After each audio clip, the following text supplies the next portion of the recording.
68. Sebuah bola kecil digantungkan pada ujung tali yang panjangnya 40 cm. Pada keadaan seimbang, posisi bola itu 80 di atas lantai. Bola lalu diayunkan dengan simpangan awal kecil sehingga posisi awalnya dari lantai 80,5 cm. Pada waktu 0,5 detik, 0,6 pi detik, bola terlepas dari tali, percepatan gravitasi 10. Setelah terlepas, bola sampai di lantai dalam waktu. Nah, kalau kita bingung, idenya begini. Kita harus tahu posisi bola ketika dia lepas dari tali. Oke, jadi gambarkan dulu, kan dia disimpangkan ya. Otomatis kan itu adalah simpangan maksimum. Simpangan awal adalah simpangan maksimum.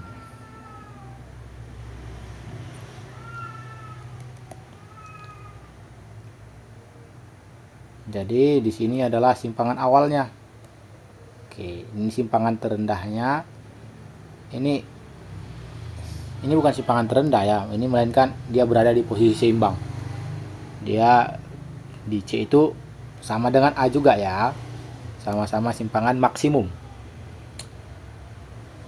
Jadi misalnya ini amplitudo, ini amplitudo. Oke ya. Bukan misalnya lagi. Kita anggap bola itu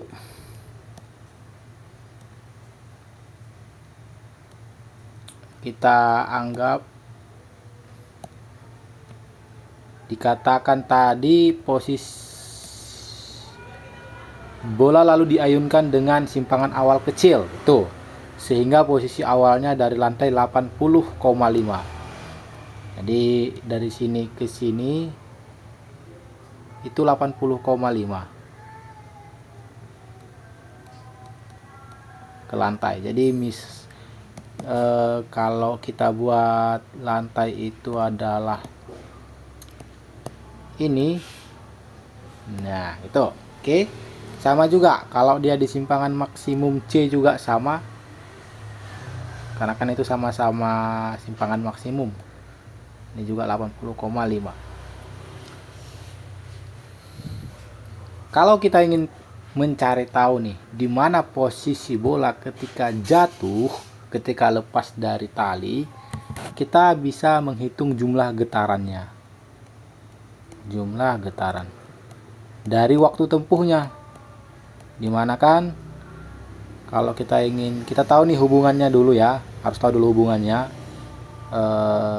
Periode adalah T per N. Nah, jadi dari situ N sama dengan T kecil per T besar. Nah, ini adalah jumlah getaran.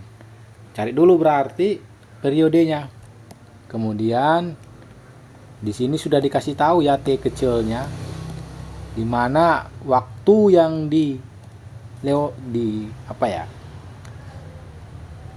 bola itu lepas pada 0,6 pi.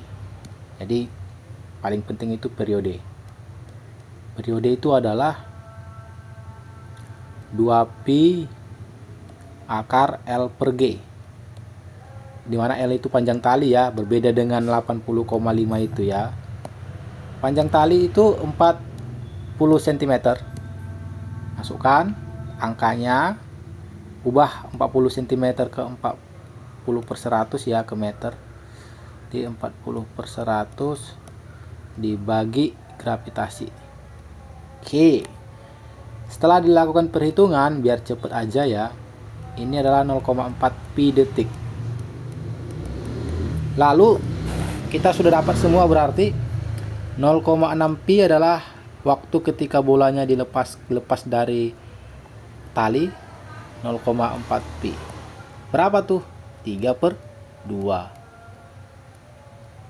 Jadi 3/2 adalah jumlah getaran ketika dia lepas dari talinya. Pertanyaannya 3/2 itu di mana dia? Di A, B, atau C?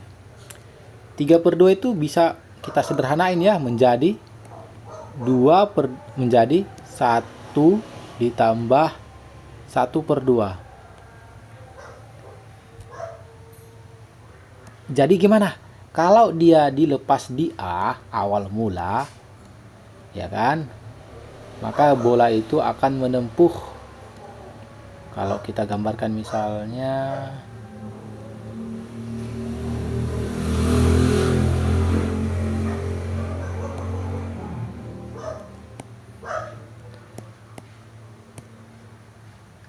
kalau bola itu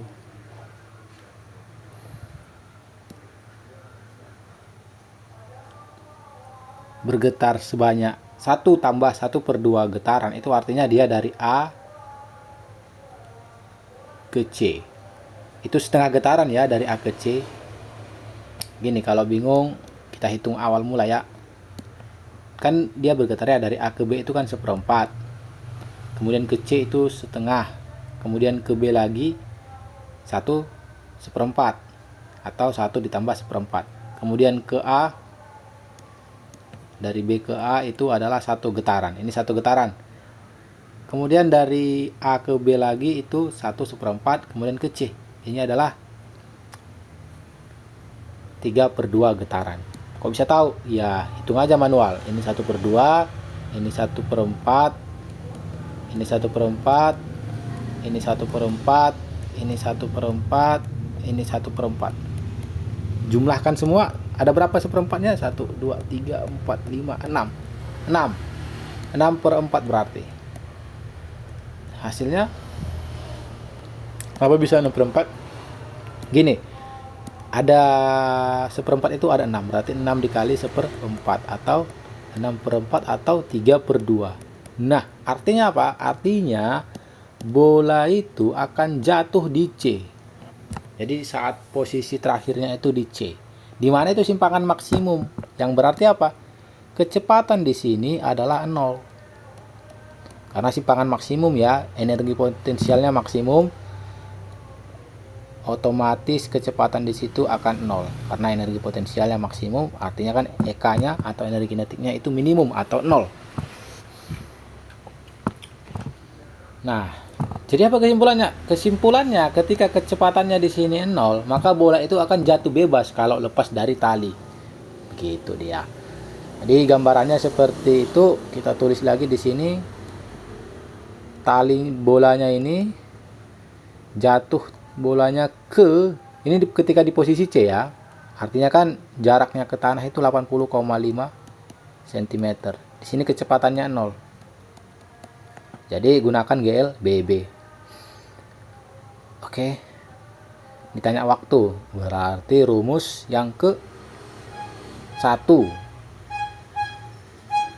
No, rumus yang kedua, yang keempat deh. Jadi S sama dengan, di sini konteksnya Y ya. Y sama dengan V0T dikurang 1/2 GT kuadrat. Kenapa dikurang? Ditambah juga boleh ya, nggak masalah. Kalau dikurang nanti ini harus minus dia. Kalau bingung, jabarin aja dari delta Y, boleh ya, delta Y ya. Delta Y sama dengan V0Y kali T dikurang 1/2 GT kuadrat. Aslinya plus ya, 1/2 AT kuadrat. Nah gitu. Di sini kan percepatan gravitasi kan ke bawah itu ya. Lalu delta Y nya itu kan tanah itu kan di sini ya. Ini kan tanah. Dimana kan ke tanah itu kan Y nya 0. Di sini Y nya 80,5. Jadi mungkin ini Y1, ini Y2, delta Y nya menjadi Y2 dikurang Y1, berarti 0 dikurang 80,5 minus 80,5 gitu. Oke, sentimeter tuh, sentimeter. Jadi ini minus 80,5 cm. V0Y nya 0 kan, karena VC nya 0. V0Y itu kecepatan ke arah sumbu Y. Oke, sama dengan 1/2. 1/2 A nya itu kan percepatan gravitasi kan ke bawah ya, berarti minus 10 T kuadrat. Nah gitu maksudnya. Oke, tapi di sini yang harus di highlight adalah ini cm, jadi harus dibagi 100 agar dia berubah menjadi meter. Nah, Kita dapat tuh nanti T kuadrat, minus-minusnya hilang ya. Kalau bingung gini aja kita jabarin pelan-pelan boleh. Minus 80,5 per 100 dikali, ini dibalik ya, 2 per minus 10. Nah boleh gitu. Berarti minus-minus hilang, coret ya, karena minus jumpa minus. Minus bagi minus kan positif. Sehingga kita dapat tuh nanti hasil akhirnya itu T itu adalah 0,161 detik. Itu. Kenapa gitu? Ya kan ini T kuadrat ya. Nanti dia jadi di akar. Oke, kalau bingung, T sama dengan akar 80,5 kali 2 berapa? 106. 2 kali 80 106. Berarti 161. Karena ada koma 5-nya per 1000 ya, minusnya hilang. Nah gitu. Ini kan dapat ya, T sama dengan 1000 itu 30 ya, berarti angka di atas akan 3 angka di belakang koma, 161 detik. Itu sip. Jadi kesimpulannya apa? Dia jatuh itu ke lantai selama 0,161 detik. Akar 0,161 detik. Itu waktu yang dibutuhkan si bola dari titik C ke lantai.